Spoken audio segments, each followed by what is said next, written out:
Buenos días. Por favor, me confirman que se escucha bien. Sí, Lauris, se te escucha bien. Dale, Alejita, gracias.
Listo, buenos días.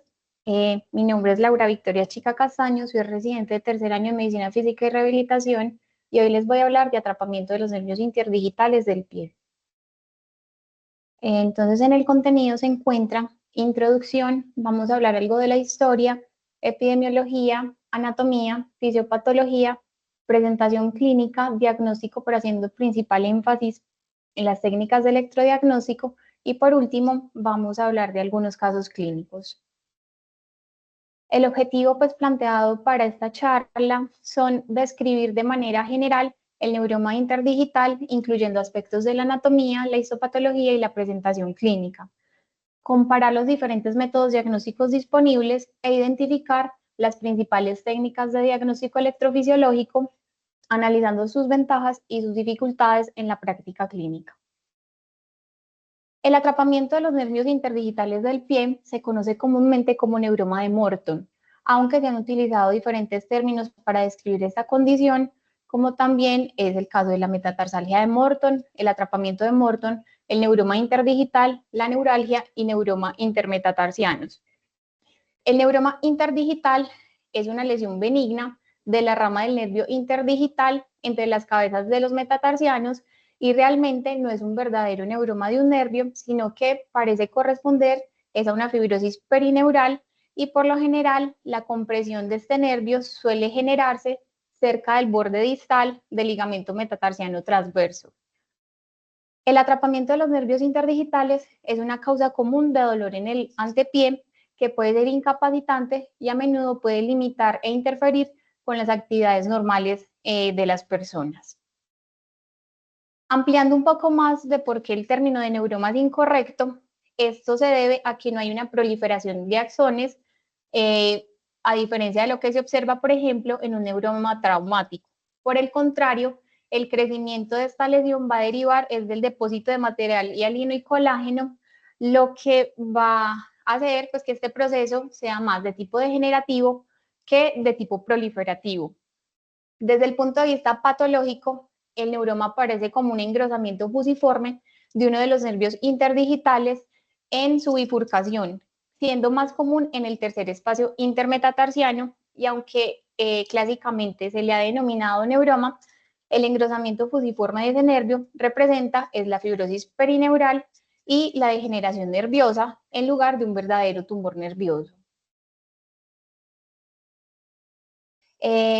Una pequeña pues como reseña de la historia, el italiano Filippo Civini fue un anatomista de la Universidad de Pisa que debería ser reconocido por realizar la primera descripción escrita del neuroma de un nervio interdigital. En 1835, en su libro describió una hinchazón nerviosa en la planta del pie correspondiente a la cuarta rama del nervio plantar que fue encontrada durante la disección de un cadáver. Sin embargo, se ha considerado que la condición fue descrita por primera vez por Durlacher. Este nació en Warwickshire, perdonan mi pronunciación, pero así como dato curioso, este es un condado inglés donde nació William Shakespeare.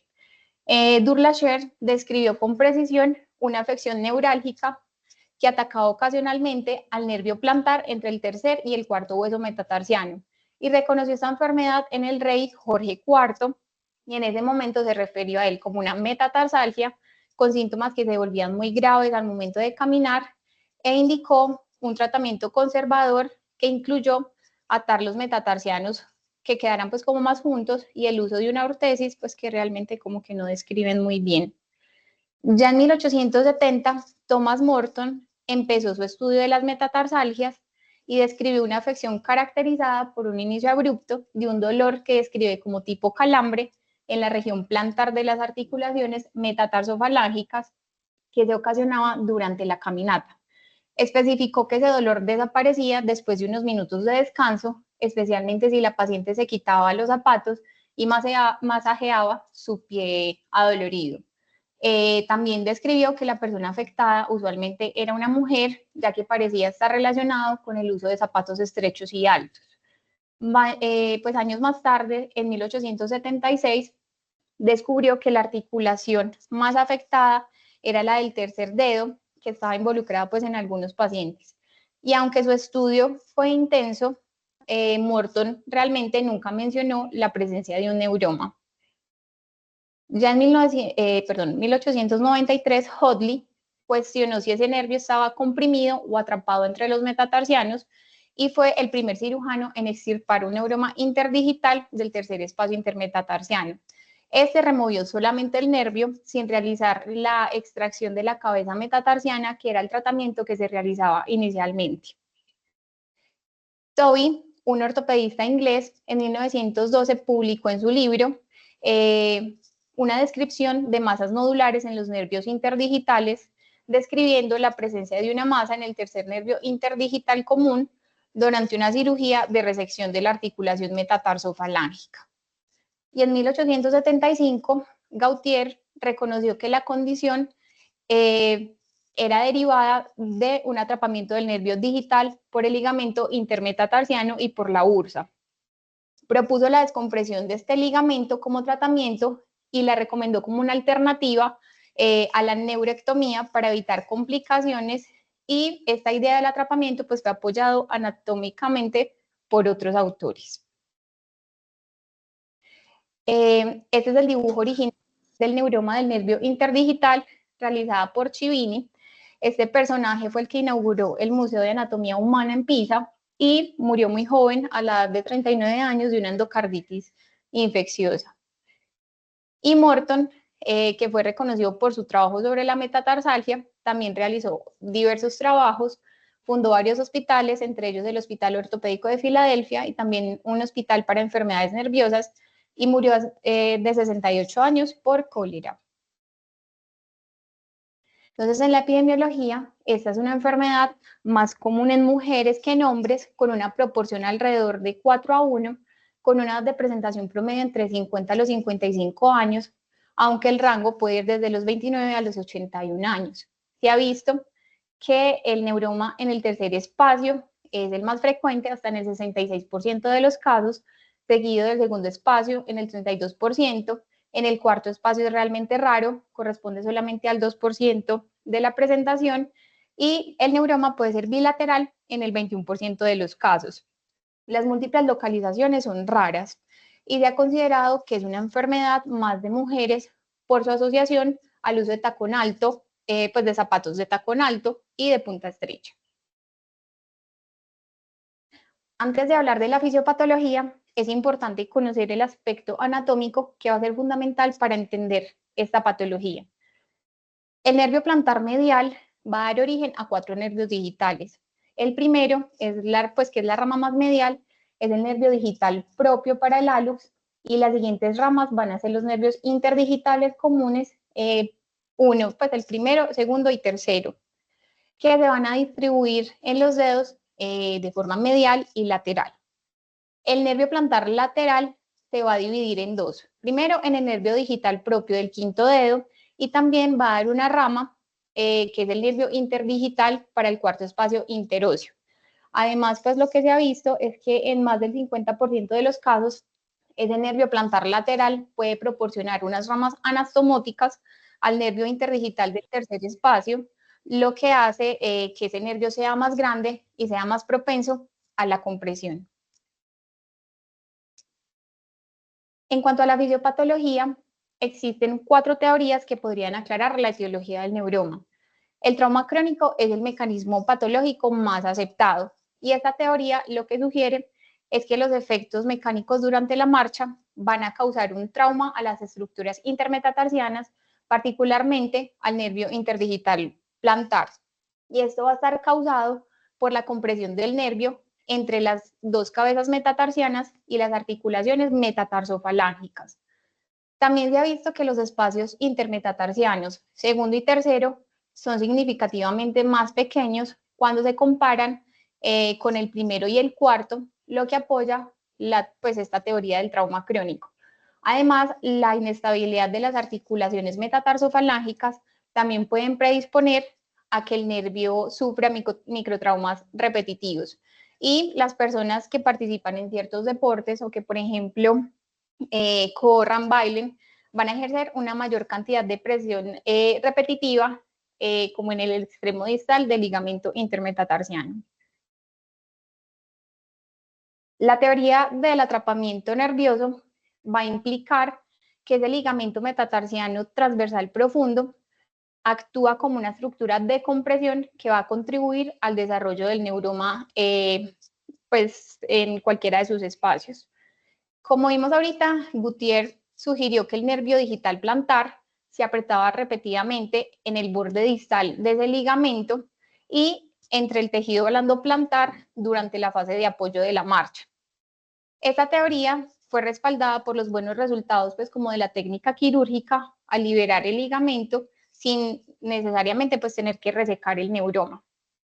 Y otros factores extrínsecos para la compresión incluyen engrosamiento de ese ligamento, que se presente un ganglión o un quiste sinovial de la articulación metatarsofalángica o lipomas plantares.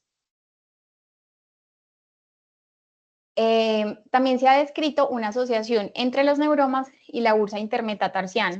Lo que se ha descrito es que la bursitis intermetatarsiana puede causar inflamación y compresión, lo que va a llevar posteriormente a una fibrosis del nervio interdigital en los espacios intermetatarsianos, principalmente el segundo y el tercero, donde las bursas están como en un contacto más estrecho con el paquete neurovascular, lo que no sucede en el cuarto espacio. Esa teoría también ha estado respaldada por la mejoría temporal de los síntomas después de la infiltración de la bursa intermetatarsiana. Y por último, está la teoría que sugiere que los neuromas son de naturaleza isquémica, y esto se ha basado en el examen histológico, donde se han encontrado cambios de la arteria digital plantar, como son la ruptura de la pared, trombosis y recanalización incompleta, que parece que se genera antes del engrosamiento fibroso del nervio. Respecto a la presentación clínica, el síntoma más común va a ser el dolor localizado en la región plantar entre las cabezas de los metatarsianos del espacio interdigital afectado. El dolor comúnmente los pacientes lo describen como punzante, eléctrico o ardiente. Los pacientes refieren una gran mejoría del dolor al quitarse los zapatos, masajear el pie e incluso caminar descalzos sobre una superficie blanda. Y pues incluso algunos pacientes manifiestan que usan zapatos amplios y suaves para limitar el dolor que produce el neuroma al caminar o al correr. En esta tabla vemos unos datos que fueron tomados de un estudio representativo del año 1983, donde se incluyeron 56 pacientes, donde se encontró que la característica más común era un dolor en la región plantar que aumentaba al caminar, seguido de un dolor que mejoraba con el descanso, también al quitarse los zapatos. Hasta en el 60% de los casos, ese dolor podía irradiarse distalmente hacia los dedos del pie del espacio involucrado, pero raramente se irradia hacia una región pues, más proximal. Y en menor medida, los pacientes también pueden referir entumecimiento de los dedos o sensación de calambres.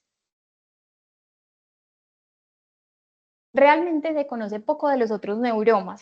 Acá les traigo un caso publicado de un neuroma en el primer espacio interdigital que fue nombrado como neuroma de Morton, donde básicamente concluyen que se requiere un alto índice de sospecha cuando los pacientes se presenten con un dolor en otro de los espacios interdigitales asociados a signos y síntomas clínicos de un neuroma. Y aunque clásicamente el neuroma se presente pues, o se localice en el tercer espacio intermetatarsiano, también se puede presentar en los demás espacios. Y es conocido que los neuromas de los otros espacios interdigitales han sido nombrados para diferenciarlos según su localización. El neuroma en el primer espacio interdigital se conoce como el neuroma de Heuter, el del segundo espacio como neuroma de Hauser, el neuroma de Morton, que ya conocemos que es en el tercer espacio, y en el cuarto espacio interdigital se reconoce el neuroma de Iselin. El neuroma de Heuter y el de Iselin son menos comunes, ya que estos espacios, pues como vimos anteriormente, son relativamente más anchos que el segundo y el tercer espacio intermetatarsiano. Y ya el neuroma del nervio digital medial, que se va a encontrar medial al hallux, se conoce como el neuroma de Joplin, y este ocurre comúnmente como consecuencia de un trauma o de cirugías como la corrección del hallux valgus.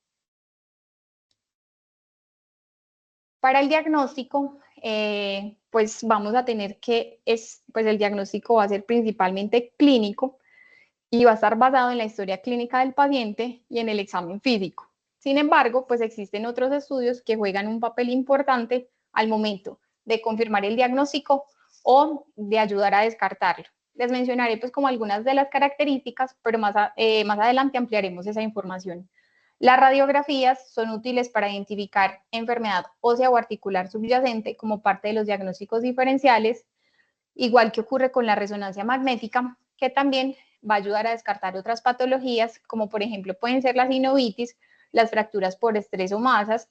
La ecografía puede ser útil en ciertas situaciones, sin embargo, tiene el gran inconveniente que es operador dependiente, y el electrodiagnóstico, que mencionan que también puede utilizarse en caso de sospecha de neuropatía periférica o radiculopatía, también como parte de los diagnósticos diferenciales. El examen físico se debe iniciar siempre con la inspección del paciente, pues del pie del paciente. Idealmente se debe realizar esta inspección en bípedo, buscando alteraciones de los dedos o evidencia de masas en los espacios interdigitales. Se debe realizar una evaluación completa de las articulaciones metatarsofalángicas, se deben palpar cuidadosamente en búsqueda de sinovitis, deformidades o también presencia de dolor alrededor de la articulación. Y aunque se conoce que el neuroma interdigital típicamente pues no va a producir dolor sobre las cabezas de los metatarsianos, la presencia de algo de sensibilidad sí puede estar en relación con el neuroma. También es importante un examen neurológico completo, evaluar la fuerza del pie y del tobillo, y sugieren que también se debería explorar el nervio tibial, incluso en el túnel del tarso. El examen de los espacios interdigitales debe incluir la palpación del espacio interdigital que comienza proximal a la cabeza del metatarsiano y se debe continuar distalmente hacia el espacio interdigital real. Esta evaluación debe realizarse pues con una mano para estabilizar el pie y con la otra mano palpando el espacio interdigital. Esta maniobra, cuando hay neuromas, pues generalmente va a reproducir el síntoma. En algunas ocasiones también se pueden palpar masas en la parte plantar del antepié, que incluso pueden ser rodeadas con los dedos del examinador. Y en caso de que al contactar esta masa se presenten síntomas, digamos que es muy sugestivo de un neuroma del espacio interdigital. Y ya entre las maniobras encontramos el signo de Mulder, que se realiza con el paciente en decúbito supino. Con una de las manos se debe comprimir las cabezas de los metatarsianos para aumentar la presión, mientras que con la otra mano se va a ejercer presión en el espacio intermetatarsiano que se desee pues, evaluar.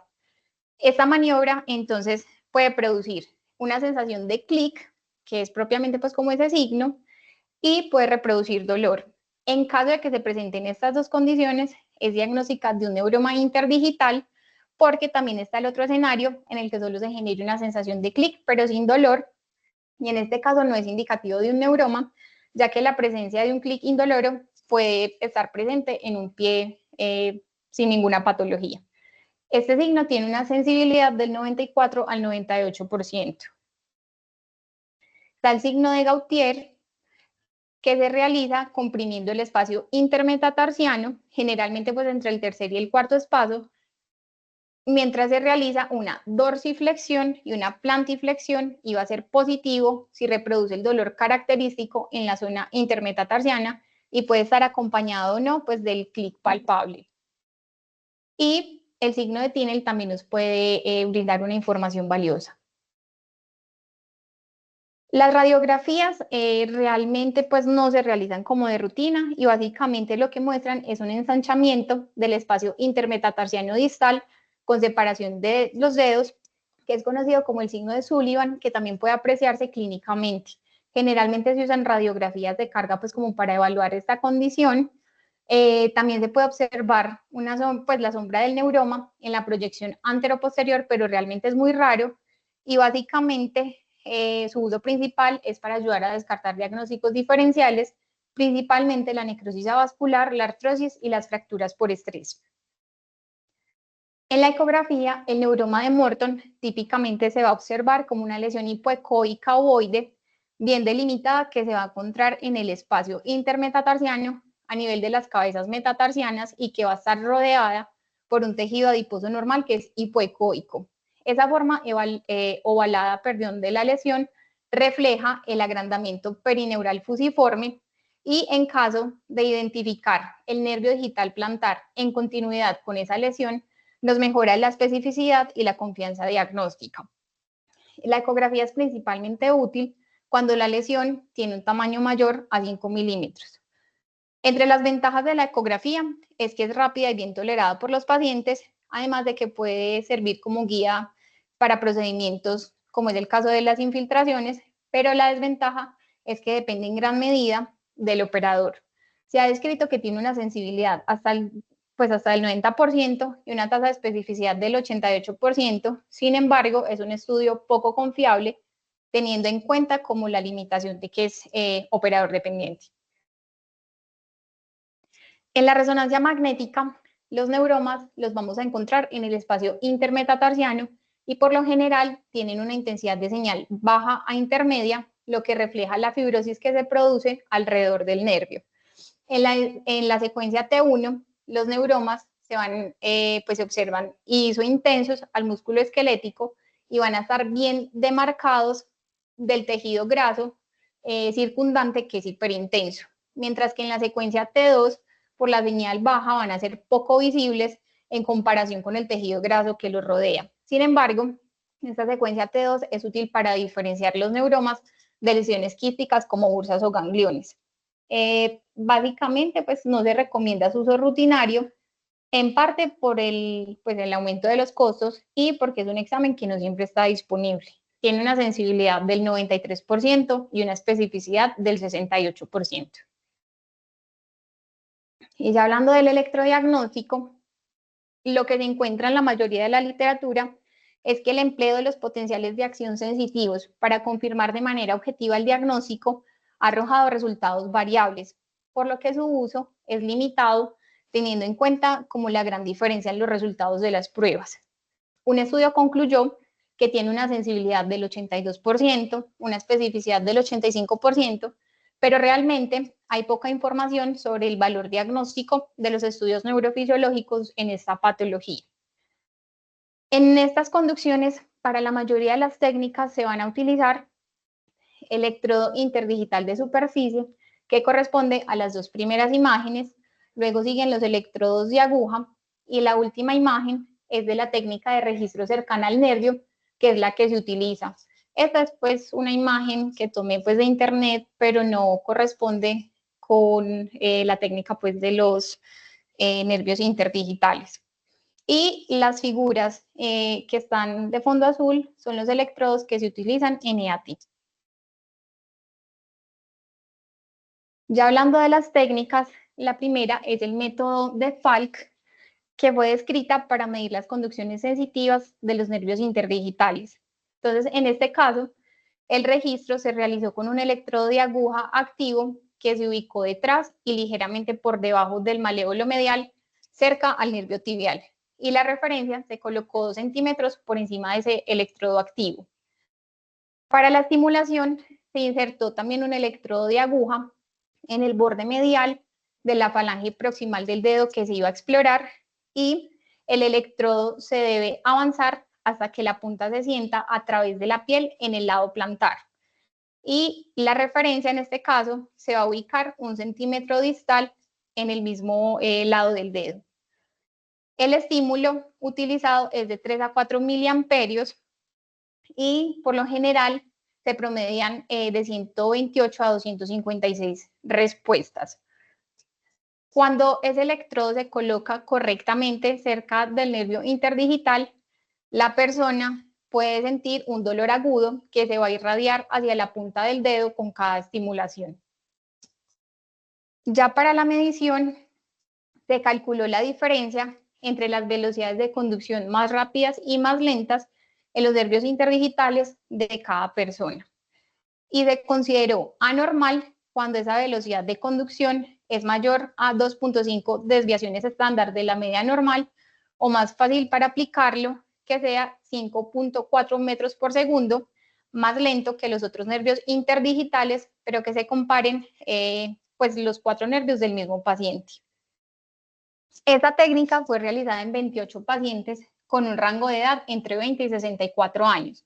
En personas sanas realmente no se encontró una diferencia significativa de las velocidades de conducción entre los 4 nervios interdigitales del pie, pero sí se encontró que en las personas mayores las velocidades de conducción eran más lentas y de amplitudes más pequeñas, y pues lastimosamente no se encuentra pues una imagen como de la respuesta obtenida, pero mencionan que en más de un tercio de los pacientes se obtenía una respuesta polifásica.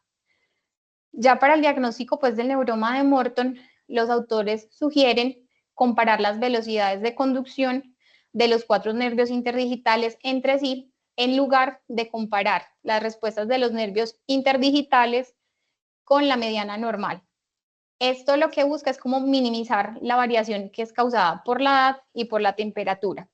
Y en caso de que se encuentre como un enlentecimiento de las velocidades en la conducción de los 4 nervios, puede sugerir la presencia de una polineuropatía. Con esta técnica, en pacientes con neuroma, la velocidad de conducción del nervio afectado fue anormal en 6 de los casos. Esta es la tabla de las referencias del estudio, donde se encuentran las velocidades de conducción de los diferentes nervios interdigitales, el promedio de la diferencia entre la velocidad de conducción más rápida y más lenta de cada persona, y también la media de la amplitud del potencial de acción, con valores de referencia más bajos en las personas mayores de 50 años. El método O también fue descrito para medir la conducción sensitiva de los nervios interdigitales, pero en este caso pues también se utilizaron técnicas de promediación de señales, siendo útil para establecer la neuropatía interdigital, pero también se ha utilizado en el síndrome del túnel del tarso.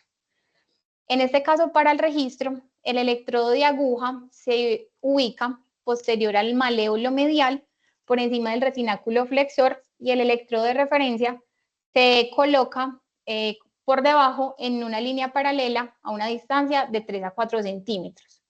Ya cuando el hálux se contrae mínimamente, con menos de 5 miliamperios, se considera que la aguja está posicionada con precisión. Para la estimulación, en este caso, en los nervios digitales propios del primer y del quinto dedo se estimularon con electrodos de anillo, y para la estimulación de los nervios interdigitales se utilizaron los electrodos de superficie interdigitales, que están diseñados para estimular simultáneamente 2 ramas del nervio interdigital, y cada nervio interdigital se estimuló por separado, ubicando los electrodos entre los dedos del pie. Se realizaron de 64 a 256 estímulos que se promediaron en cada registro. Y lo que sugieren es que, como para garantizar la reproducibilidad, se deben realizar 3 registros por cada nervio.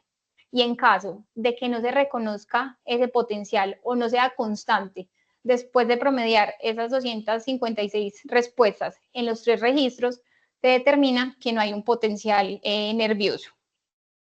La intensidad del estímulo debe ser superior a 60 miliamperios, y esta técnica se realizó en 58 pacientes. En este caso, el rango de edad era entre 20 y 79 años, y se comparó un grupo de 20 a 49 años y el grupo de 50 a 59 años, encontrando una disminución significativa en la velocidad de conducción máxima y mínima, una prolongación en la duración y una disminución significativa en la amplitud de las respuestas. En 5 de los pacientes se identificó una neuropatía interdigital, siendo la alteración más frecuente la disminución selectiva de la amplitud del potencial de acción del nervio en el dedo correspondiente, pues en el espacio correspondiente. Estos son los valores de referencia de este estudio, donde se tuvo en cuenta la velocidad de conducción, la amplitud y la duración.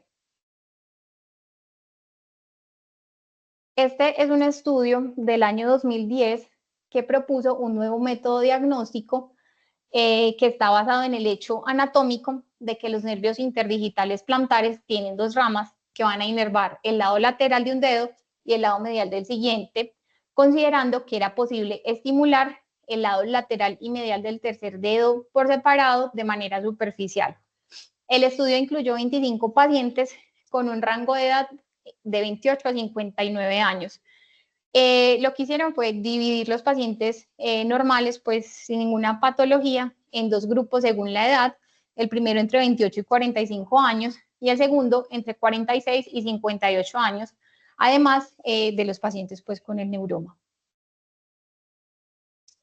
El equipo lo configuraron con una ganancia de 5 microvoltios por división, el barrido era de 10 milisegundos y la duración del estímulo de 0.1 milisegundos. En este estudio se realizó una técnica de registro cercano al nervio. El electrodo de aguja activo también fue colocado cerca del nervio tibial, detrás del malévolo medial y por encima del retináculo flexor, y el electrodo de referencia se ubicó 2 centímetros por encima del electrodo activo. Se utilizó una conducción ortodrómica para poder obtener los potenciales de acción sensitivo de las ramas interdigitales de forma muy similar a los estudios previos como el de Falk y el de O. Para la estimulación, en este caso se utilizaron electrodos de anillos que se colocaban alrededor del tercer y de cuarto dedo con una distancia entre ambos electrodos de al menos 10 milímetros. Y teniendo en cuenta que el objetivo principal de este estudio era obtener un potencial de acción de cada una de las ramas del nervio interdigital, lo que hicieron fue colocar un trozo de cinta médica hecha de material no conductor que se pegaba en la mitad medial o en la mitad lateral de la superficie del dedo. Entonces, lo que pasaba es que el lado con cinta iba a ser resistente, mientras que el lado sin la cinta era conductor de la estimulación eléctrica. Y ya después de pegar la cinta en cualquiera de las mitades del dedo, se colocaron los electrodos de anillo encima y se estimularon las 4 ramas del nervio interdigital, o sea, las partes medial y lateral del tercer y del cuarto dedo. Se promediaron de 68 a 128 respuestas para cada registro y si los autores especifican que el tiempo total del examen para el estudio de ambos dedos era aproximadamente de 30 a 60 minutos. En la figura de la parte superior podemos observar los potenciales de acción sensitivos en una persona normal. Entonces observamos que cuando el dedo estaba completamente cubierto no se generaba ninguna respuesta a la estimulación del tercer dedo. Cuando sí estaba completamente descubierto, se obtenía una respuesta polifásica y ya al estimular de manera selectiva los nervios interdigitales mediales y laterales, bloqueando un lado del dedo, se obtuvo una respuesta mono o bifásica. En este estudio se tuvo en cuenta la latencia, la amplitud, la duración, además de la diferencia interlatencia, que la calcularon restando las latencias de la rama medial y lateral del mismo dedo, y esas diferencias las convirtieron en valores absolutos. Lo que se encontró es que en las personas sanas no hubo diferencias significativas en ningún parámetro, incluida la diferencia interlatencia, y que el valor normal fue estipulado en 0.05 milisegundos, pues de esa diferencia interlatencia. Y esa diferencia interlatencia fue considerada anormal cuando los valores eran mayores de 0.17 milisegundos, lo que indicaba un retraso secundario a un bloqueo focal de la conducción de alguna de las ramas del nervio interdigital. Ya en 4 pacientes sí se identificaron valores anormales tanto de las latencias como de las diferencias interlatencia. A estos pacientes se les realizó resonancia y se confirmó en 2 de los pacientes la presencia de un neuroma en el tercer espacio interdigital, mientras que en los otros 2 pacientes se consideró una neuropatía focal del nervio interdigital al no encontrar pues ningún componente estructural. En la figura de la izquierda podemos observar la diferencia de la latencia entre las ramas de los nervios interdigitales. Como ya les dije, pues va a sugerir un bloqueo de conducción focal. Los autores destacan que la diferencia de este estudio respecto a los previos es que utilizan la diferencia interlatencia entre los 2 nervios que van a inervar un dedo en lugar de utilizar las velocidades de conducción como vimos en los 2 estudios previos, y concluyen que la diferencia interlatencia es un método útil para el diagnóstico de los neuromas, aunque también dejan claro que este método tiene desventajas como el hecho de que es parcialmente invasivo y el tiempo que se requiere para poder realizarlo. El objetivo de este otro estudio fue informar una técnica simple para obtener un potencial de acción sensitivo con conducciones antidrómicas del nervio digital propio plantar medial, basados pues como en la configuración anatómica de su origen, ya que los autores habían obtenido información de un estudio previo en cadáveres adultos y querían proporcionar también valores de referencia de las conducciones sensitivas que se obtuvieron de un grupo de voluntarios sanos normales. Entonces, como para tener clara la configuración anatómica, pues recordar que el nervio digital propio plantar medial es la primera rama, pues es una rama terminal, la primera que surge del nervio plantar medial, antes de que este se divida en las dos ramas terminales en la base del primer nervio. ¿Perdón? Me la citaron a mí el martes, su paciente, te la programé. Perdón, ¿alguien abrió el micrófono? Bueno, entonces, ese nervio surge como una rama directa del nervio plantar medial antes de dividirse en las dos ramas terminales en la base pues, del primer metatarsiano. Este se va a dirigir al lado medial del hallux, donde va a dar la sensibilidad a toda la región plantar medial de la primera articulación metatarsofalángica, al hallux y a la punta del dedo. Y como este nervio es superficial, es susceptible a traumatismos, lo que va a resultar en la neuropatía del nervio digital propio o también conocido como el neuroma de Joplin. En este caso se realizaron estudios electrofisiológicos en 118 pacientes que no tuvieran pues un historial previo de síntomas sensitivos de los pies o de polineuropatía periférica. Se excluyeron pacientes que tuvieran potencial pues o enfermedades que posiblemente pudieran generar polineuropatía o que tuvieran una lesión de nervio periférico de los miembros inferiores. En este caso, el potencial de acción del nervio se obtuvo con técnicas de estimulación antidrómica. Y para poder obtener los potenciales, entonces se colocaron los electrodos de registro activo en la región medial de la cabeza del primer metatarsiano del hallux. Para esta técnica usaron electrodos de copa de 10 milímetros de diámetro y por el estudio previo que se realizó pues, en los cadáveres adultos que les comenté, se encontró que el punto en el que el nervio propio, el nervio digital propio, salía del nervio plantar en una ubicación, pues como cogiendo el pie, se ubica, pues se traza pues como una línea desde la región medial del talón hasta la punta del hallux. Y en el 40% de esa longitud se encuentra que es donde el nervio posiblemente sale y además ahí se traza como una línea horizontal que va a conectar la tuberosidad navicular con la tuberosidad del quinto metatarsiano. Y para identificar el punto de estimulación a ese 40%, lo que se vio es que se localizaba aproximadamente a 8 centímetros desde el electrodo de registro. La intensidad del estímulo se mantuvo por debajo de 20 miliamperios con el fin de excluir cualquier efecto de conducción por volumen o artefactos motores. Y en este caso se obtuvieron 5 estímulos por cada persona. La configuración del equipo, en este caso, pues se tuvo un barrido de 2 milisegundos por división, una ganancia de 20 microvoltios y el estímulo también fue de 0.1 milisegundos de duración.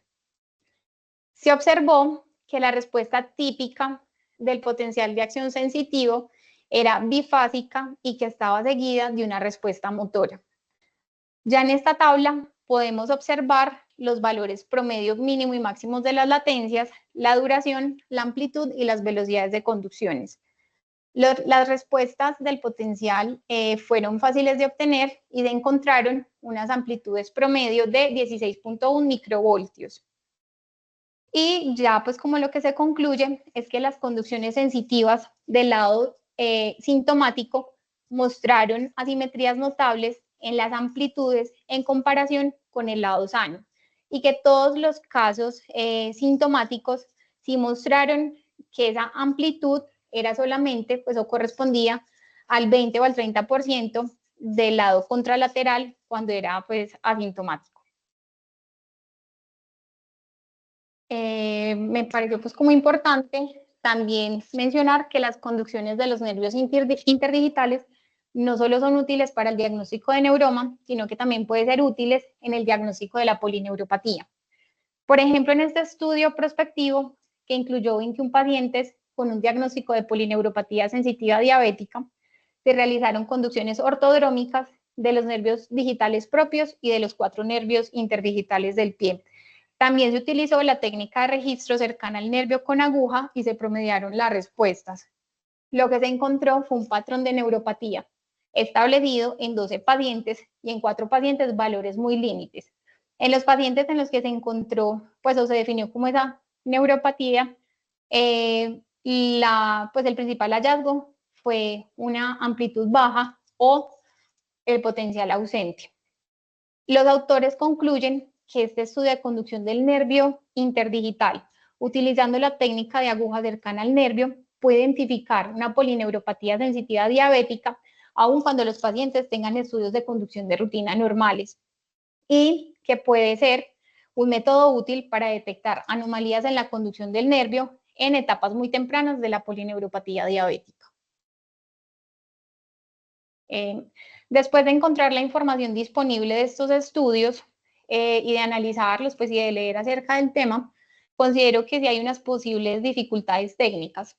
La primera es que el registro cercano al nervio es una fuente potencial de incomodidad, ya que en algunos de los estudios sí mencionan que estos métodos electrofisiológicos fueron desagradables para el paciente.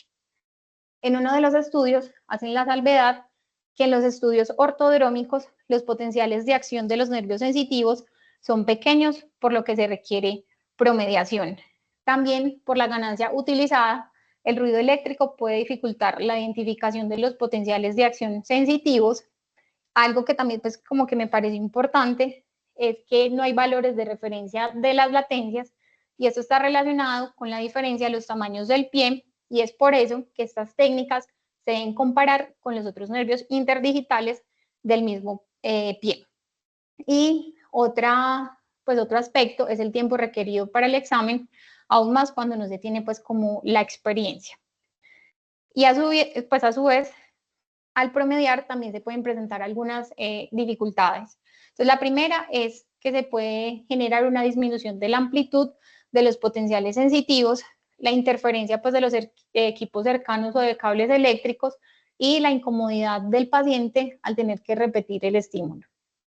Pues, y que son realmente varios estímulos.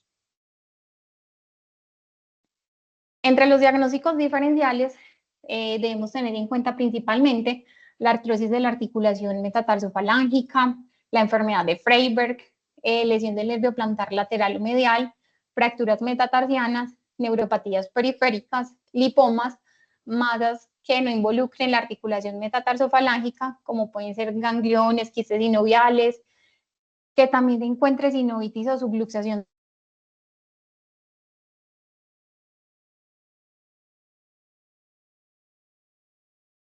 los clínicos.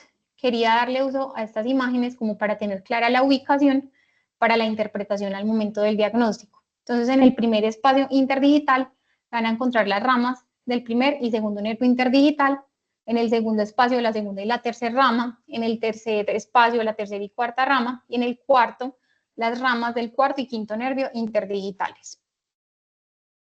Entonces, estos casos clínicos fueron facilitados, pues son cortesía del doctor Salinas.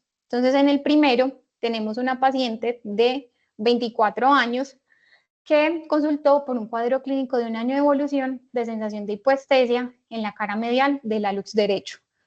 Al examen físico realmente nos encontraron alteraciones, tenía fuerza y reflejos normales y no había TINEL pues al examen, ¿cierto? Al realizar la conducción del nervio digital plantar propio, vemos que en el lado derecho no se obtuvo respuesta, pero al realizarlo de forma comparativa en el lado izquierdo sí se obtuvo pues una respuesta, lo que confirma la neuropatía de este nervio. El segundo caso es el de una mujer de 46 años que manifestaba cuadro clínico de un año de evolución consistente en sensación de ardor del segundo y del tercer dedo del pie derecho, además de dolor en la articulación interfalángica del hallux izquierdo. El estudio fue solicitado para descartar una neuropatía interdigital. Entonces, la conducción ortodrómica, hallux malévolo interno y las conducciones interdigitales fueron realizadas con registro perineural. Se realizó una promediación de 10 a 20 estímulos y se realizaron todas las conducciones interdigitales para tener la referencia, encontrando que no se obtuvo respuesta en el primer espacio y que en comparación con el tercer y el cuarto espacio, la respuesta del segundo sí tenía una latencia más prolongada. También se realizó la conducción del nervio plantar medial y el nervio tibial, que fueron normales. Todos estos hallazgos sugieren un compromiso distal con una neuropatía interdigital. Este otro caso clínico es de un paciente con múltiples síntomas, tenía antecedentes de una cirugía por un síndrome del túnel carpiano hace 6 años, refería varios años de hormigueo en el cuarto y quinto dedo de ambas manos, pero además un dolor en el espacio entre la tercera y cuarta cabeza de los metatarsianos del pie derecho. Al examen físico se encontró fuerza y reflejos normales, dolor a la compresión en la zona intermetatarsiana entre las cabezas del tercer y cuarto metatarsiano y pues lo que sugiere un signo de Mulder positivo. Entonces, en este caso, podemos observar que al realizar las conducciones de los nervios interdigitales en el pie derecho, hay ausencia de las respuestas del segundo y tercer espacio, lo que se correlaciona con los síntomas. Y este otro caso clínico es el de un hombre de 30 años que refería adormecimiento en la cara medial del hallux izquierdo de 8 meses de evolución. Atribuía este síntoma con el uso de unas botas nuevas en el trabajo. Se realizó la conducción del nervio digital plantar propio del hallux, encontrando respuesta en el lado derecho, pero sin respuesta en el lado izquierdo, confirmando la neuropatía. Y esta imagen es la del estudio que les mostré, en el que realmente pues la respuesta fue muy parecida. Esto era lo que les traía para hoy. Quedo atenta a preguntas, pero también me gustaría como preguntar a los participantes como qué experiencias han tenido con estas conducciones, si las realizan con relativa frecuencia o que nos cuenten pues como su experiencia. Buenos días. Lau, gracias por la revisión. No, yo no lo hago, sinceramente no. En residencia estuve con la profe Beatriz, que era quien lo hacía, pero prefiero como por clínica, si tengo esa sospecha, mandar una resonancia. Listo, profe, gracias. No, yo estoy en desacuerdo con Janet. Es decir, me parece que esto es un problema relativamente común y la técnica no es difícil. Incluso yo cuando hago, lo que pasa es que en el primer piso allá de Las Vegas hay un ortopedista especialista en pie. Entonces cada semana me manda un paciente para buscarle una neuropatía interdigital. Yo lo que hago inicialmente es ver si logro obtener las respuestas utilizando registro de superficie. Pongo la barrita ahí detrás del maléolo medial e intento hacer la conducción. Yo me acuerdo mucho un taller que hicimos una vez con Verónica y las respuestas interdigitales de Verónica parecían unos surales, eran inmensos. Entonces no se necesitaba conducción, un registro cercano al nervio. Si no me sale de superficie, si hago la técnica, que dentro de 8 días pues se va a hacer el taller. Esto no es complicado, lo que pasa es que hay que cambiar mucho la ganancia del equipo. Mire que esas respuestas son muy pequeñas. Entonces yo usualmente hago esta promediación con 1 o 2 microvoltios de ganancia, no con los 20 microvoltios con los que se suelen hacer las otras conducciones. Yo no hago esa promediación con tantos estímulos porque eso es absolutamente insoportable para el paciente que le hagan 60 a 256 estímulos pues en un espacio interdigital y luego en el siguiente y luego en el siguiente, eso no lo aguanta nadie. La técnica esa de Folk con estímulos de 3 a 4 miliamperios me parece que eso es subumbral. Y la de 60 miliamperios de ohm me parece que eso no se lo aguanta nadie, a no el que esté privado. Entonces yo usualmente hago la promediación utilizando una intensidad de 20 miliamperios. Y con eso hago todas las promediaciones. Hago más o menos unas 10 promediaciones. Si la respuesta ya es muy clara, me quedo tranquilo. Si la respuesta es como dudosa, hago una segunda promediación de ese mismo espacio a ver si la respuesta se reproduce. Si no se reproduce, lo tomo como una respuesta ausente. Entonces me parece que esto es una técnica que no es demasiado complicada. Obviamente hay que tener los electrodos. Y aquí los únicos electrodos que se consiguen son marca Uribe, el esposo de Beatriz Aguirre, que son los que los fabrican. En el San Vicente hace muchos años había unos electrodos especiales para eso, pero eso en la remodelación se perdió. Entonces, no, incluso a veces cuando no me sale la conducción del plantar interno mixto, uno puede utilizar la técnica de registro cercano al nervio, porque a veces hay tobillos que tienen mucho edema, entonces uno hace la conducción del plantar interno mixto y no le sale uno nada porque el tobillo está todo hinchado. Uno mete una agujita y con eso se puede obtener la respuesta. Entonces no le cojan como miedo a eso, la promediación realmente va como borrando toda la interferencia y va permitiendo que se vea más clara la respuesta. Lo que sí quiero ver dentro de 8 días, porque siempre me ha angustiado, es que dentro de 8 días van a hacer también la ubicación del electrodo cercano al nervio utilizando guía ecográfica. Porque yo como meto la aguja ciega, siempre me ha dado mucho miedo ir a chuzar la arteria o la vena tibial y que el paciente me haga un hematoma. Entonces quiero ver dentro de 8 días, cuando uno lo hace a ciegas, dónde queda la aguja y ya después mirar el control ecográfico. Eso eran como mis comentarios. Profe, yo tengo una pregunta. Mm. ¿En algún momento usted ha intentado hacer la captación con aguja monopolar? No, no, alguna vez lo hice porque los electrodos que tenían ya estaban muy viejitos, entonces ya me estaban dando como mucha interferencia. Pero la aguja monopolar no tiene el área descubierta que se requiere para este registro cercano al nervio, que debe ser 2,5 milímetros en el activo y 3,5 milímetros de área descubierta en el de referencia. Entonces no me salió. Yo alguna vez sí lo intenté, porque yo decía, esas agujas bambú como de buena, entonces listo, meto dos agujitas bambú. Eso no me salió nada, no me salió ni el plantar interno, mixto. Entonces quedé muy decepcionado y seguí utilizando las agujas marca Uribe. Y es El que problema es para ustedes, por ejemplo, en la León, que no pueden traer de no pronto un todo- electrodo externo. Exactamente. Profe, yo tengo una pregunta. ¿Cómo son esos electrodos? Yo creo que dentro de ya nos lo van a mostrar. No sé si Felipe está por ahí conectado. Sí, si no, yo en estos días que No, lo utilicé que pasa es alguno. que son más corticos y un calibre más grueso, profe, ¿o no? Sí, son más gruesos. Es simplemente haga de cuenta que usted tiene una aguja pelada en la punta. Parece una aguja de macroelectromografía. Entonces, ahí está la foto en el tercero.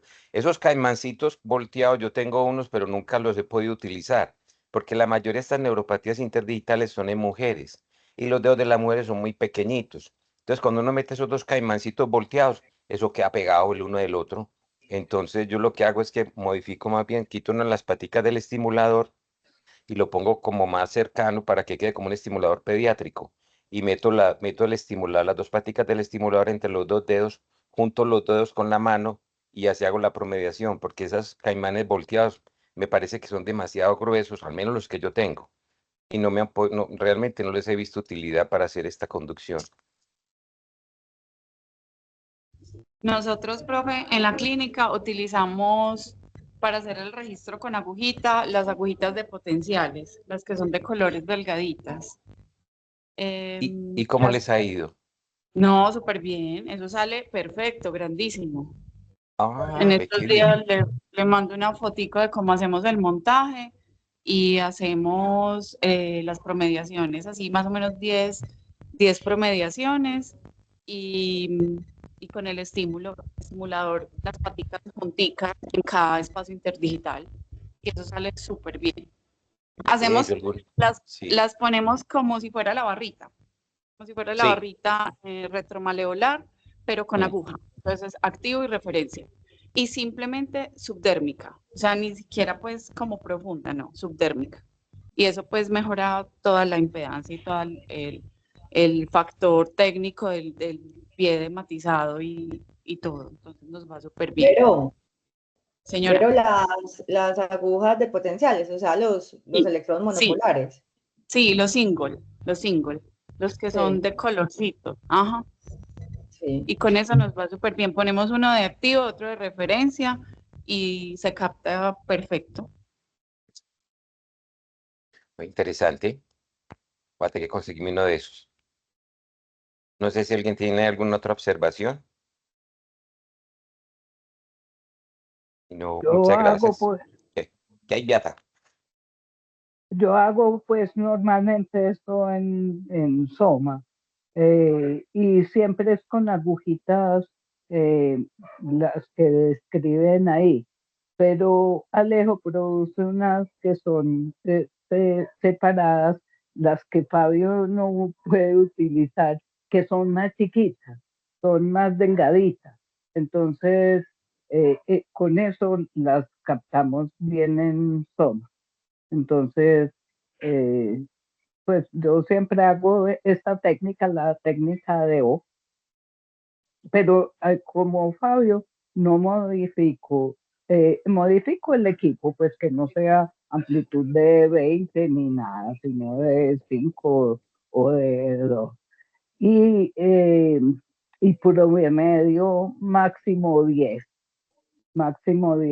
estímulos, porque como dice Fabio, los pacientes no toleran eso, pues 250 promediaciones, eso no lo tolera a nadie.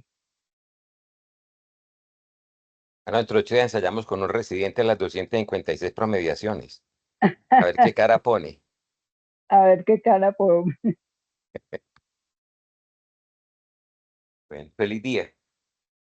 Hasta luego, gracias. Feliz día.